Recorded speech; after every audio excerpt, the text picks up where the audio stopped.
नमस्कार दोस्तों, आपका स्वागत है मॉक मिरर में और मैं हूं विकास।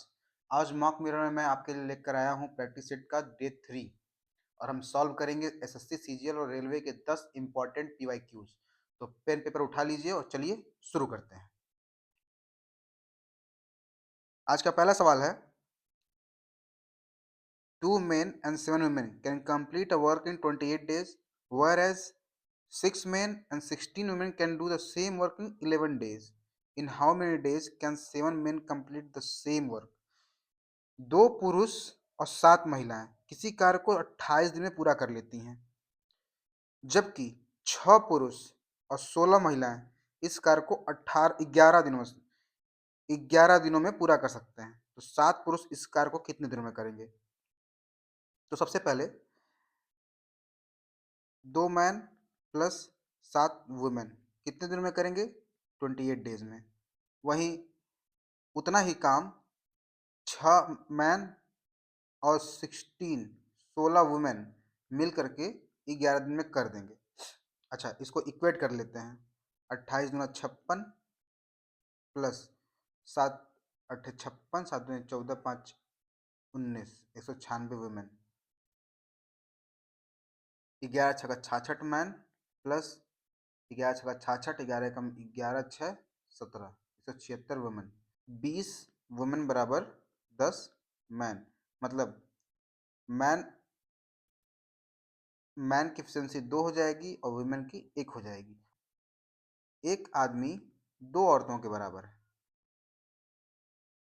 वहीं मैन की एफिशिएंसी जो है 2 हो जाएगी और वुमेन की एफिशिएंसी 1 हो जाएगी। अब हमें टोटल वर्क निकालना है।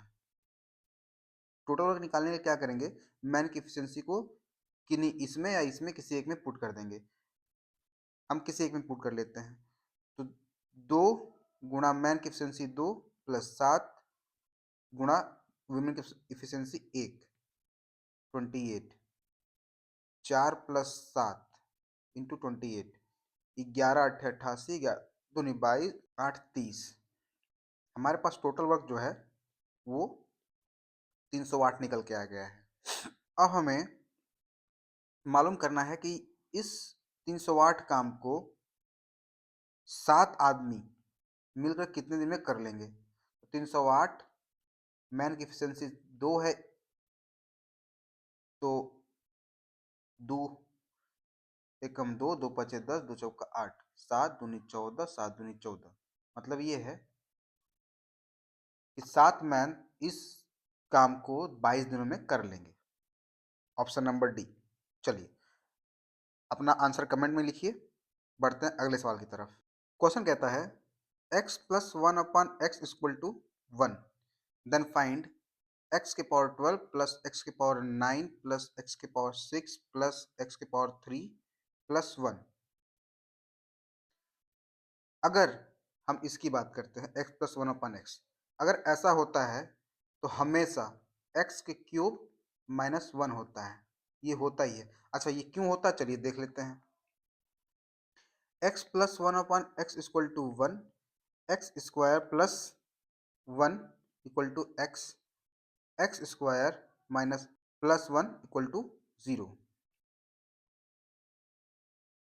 हमारे पास एक क्वेश्चन होता है X cube plus plus 1 cube equals to X plus 1, X square minus X plus 1।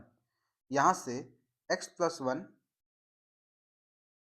और इसकी वैल्यू तो 0 है, तो यहाँ 0, X cube plus 1 cube equals to 0, X cube equal to minus 1। जब x प्लस 1/x की वैल्यू 1 होती है तो हमेशा x के पावर 3 इक्वल टू माइनस 1 होता है। अब देखते हैं इस इक्वेशन को। x cube to the power 4 plus x cube to the power 3 plus x cube to the power 2 plus x cube plus 1। इसकी value minus 1 to the power 4 plus minus 1 to the power minus 1 to the power 3 plus minus one to the power two plus minus one plus one cancel हो जाएगा minus one से minus, ये plus में है तो ये इसकी value plus हो जाएगी और इसकी माइनस ऑड है पावर तो माइनस हो जाएगा, तो बचेगा हमारा क्या 1। Option number B. क्वेश्चन दे रखा है tan 4384 plus cot 6814 degree equals to what. मतलब तब हम tan 360 इंटू 12 प्लस 64, क्योंकि 360 को 12 से गुणा करते हैं तो 4320 आता है और 64 ज़्यादा है। उसी तरह cot 360 का गुणा अगर हम 19 बार लेके जाते हैं तो 6840 होता है और 6840 से 14, 6814 कम है 19 माइनस 26 डिग्री। यहाँ से tan 64 degree plus cot minus 26 degree, यहाँ हो जाएगा tan 64 degree minus cot 90 minus 26 degree equals to tan 64 degree minus tan 64 degree. ये कैंसिल आउट होकर के 0 हो जाएगा आंसर, क्योंकि यहाँ 64 इसलिए आया है और माइनस 26 इसलिए आया है क्योंकि जो ये tan 360 की वैल्यू है वो 0 होती है, इसलिए यहाँ कैंसिल आउट होकर के इसका आंसर 0 हो जाएगा। Option number C 0। सवाल नंबर 4 दे रखा है 18 मीटर और 30.5 मीटर ऊंचाई वाले दो खंभे के शीर्ष एक तार से जुड़े हुए हैं। यदि तार 36 से 30 डिग्री का कोण बनाता है तो तार की लंबाई मीटर में क्या है। चलिए दो पोल बनाते हैं,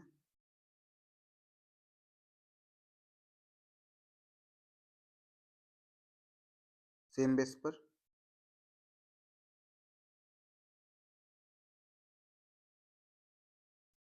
ये 18 मीटर की ऊंचाई है, इसकी टोटल ऊंचाई 30.5 है, मतलब यहाँ से यहाँ तक 18 मीटर है और यहाँ से यहाँ तक की 12.5 है, यहाँ से यहाँ तक, और ये 30 डिग्री का एंगल बनाता है। तो इसका हमें इस तार का लेंथ पूछा है, तो हम जानते हैं कि अगर इसका नाम हम h दे देते हैं, h/x इक्वल टू होता है 1/2, देखिए साइन 30 डिग्री का वैल्यू लगेगा, यहाँ पे साइन 30 डिग्री होता है 1/2। उसी तरह साइन 30 डिग्री मतलब h/x perpendicular upon hypotenuse equals to 1/2। h की वैल्यू हमें 12.5 दे रखी है और x की वैल्यू निकालनी है तो 1/2, तो यहाँ से x की वैल्यू हमारी 25 हो जाएगी, 25 मीटर। x मतलब तार की लंबाई जो है 25 मीटर है। Option number B. सवाल में कह रहा है कि जब वस्तु को 3,753 रुपए की दर से बेचा गया तो उसी वस्तु को 1,432 रुपए की दर से बेचने पर हुई हानि, मैं जोर दे रहा हूं, हुई हानि से 11% अधिक लाभ हुआ। ठीक है, तो वस्तु का क्रय मूल्य बताना है। ऐसा समझो कि यदि हमने माना कि इसका क्रय मूल्य x रुपया था तो x को हमने 100% लॉस पर बेच दिया। ठीक है, तो बेचा हमने कितने में, 1432 रुपए में। अच्छा, जब हमने इसको 3753 रुपए में बेचा, जितना का हानि हुआ था, जितने का हानि मतलब 100 रुपए की हानि हुई थी, उतने से 11% का अधिक लाभ हुआ। मतलब 100% तो लाभ हुआ ही, साथ में 11% और लाभ हुआ, मतलब अब उसको 111% का प्रॉफिट हो रहा है। अच्छा, दोनों सेलिंग प्राइस का डिफरेंस कितना है, 2321 रुपए। 2321 रुपए मतलब 211%। ये 211% यहाँ से यहाँ जंप करने में 211% होता है और 211% की वैल्यू जो है 2321 रुपए है। तो 1% की वैल्यू 2321 अपॉन 211 इक्वल्स टू 11। तो हमें बताना क्या है, हमें सीपी बताना है। मतलब x बताना है। x बताने का मतलब 100% था, 1% हमारा 11 है, 11 गुणा 100 बराबर 1100 प्लस 1432 25 32, मतलब उस वस्तु का क्रय मूल्य सीपी एक्स 2532 रुपए है। Option number B. सवाल नंबर 6 कहता है कि 100 दिनों में कार्य पूरा करना है। एक्स पुरुषों को काम पर लगाया जाता है, लेकिन यह पाया जाता है कि 60 दिनों में केवल आधा काम ही पूरा हो पाता है। आधा काम। फिर काम को समय पर पूरा करने के लिए 40 और पुरुषों को लगाया जाता है। शुरुआत में कितने पुरुषों को काम पर लगाया गया था बताना है। तो दोस्तों सबसे पहले इसका एक फॉर्मूला होता है m1 into d1 upon w1 equals to m2 into d2 upon w2। इस वाले फॉर्मूला से हम निकाल सकते हैं। कैसे? शुरुआत में हमने एक्स मैन को यूज किया था 60 दिनों के लिए, काम हमारा कितना हुआ? आधा ही हुआ। वहीं 60 दिनों के बाद हमने 40 पुरुषों को और इस्तेमाल किया। कितने दिनों के लिए? टाइम पर काम पूरा होने के लिए। तो काम हमारा 100 दिनों का था, 60 दिन करवा चुके हैं, तो 40 दिन ही बचा हुआ है और काम कितना बचा है? आधा। तो यहाँ से हाफ कैंसिल आउट हो जाएगा, 0 से 0, 2 दूनी 4, 2 तीन 6, 3x equal to 2x plus 80, मतलब x इक्वल टू 80। स्टार्टिंग में हमने 80 पुरुषों का ही इस्तेमाल किया था। Option number C. एक व्यक्ति और उसकी पत्नी की आयु का अनुपात 5:4 है। 4 वर्ष बाद यह अनुपात 11:9 हो जाएगा। विवाह के समय यह अनुपात 7:5 था, तो कितने वर्ष पहले वह विवाहित हुए थे? मैन और उसकी वाइफ की एज का रेशियो 5 और 4 है। आज से 4 साल बाद, मतलब 5x प्लस 4 अपान 4x प्लस 4 बराबर 11/9। 9 पचे 45 प्लस 36 बराबर 44x प्लस 44।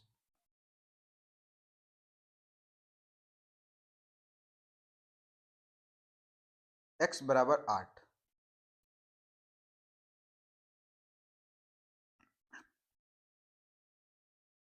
मैन और उसकी वाइफ का रियल एज मालूम चल गया। 5 गुणा 8, 4 गुणा 8, मतलब 40 और 32। अब बोला है कि कितने वर्ष पहले विवाहित हुए थे, क्योंकि जब विवाहित हुए थे उस समय उनके एज का जो अनुपात था, उनके एज का अनुपात 7:5 था, मतलब 40 माइनस एक्स बटा में 32 माइनस एक्स बराबर 7/5। 200 माइनस 5x बराबर 7 दूना 14, 7 के 21, 22 माइनस 7x। 2x बराबर 224, x इक्वल टू 12। मतलब यहाँ से हमें ये मालूम चलता है कि वो आज से 12 साल पहले विवाहित हुए थे। ऑप्शन नंबर ए 12 साल। सवाल कहता है लंबवृत्तीय शंकु की त्रिज्या और ऊंचाई 3/7 है। यदि शंकु का आयतन 528 सेंटीमीटर क्यूब है तो शंकु की ऊंचाई क्या है? सबसे पहले हमें शंकु बनाना पड़ेगा।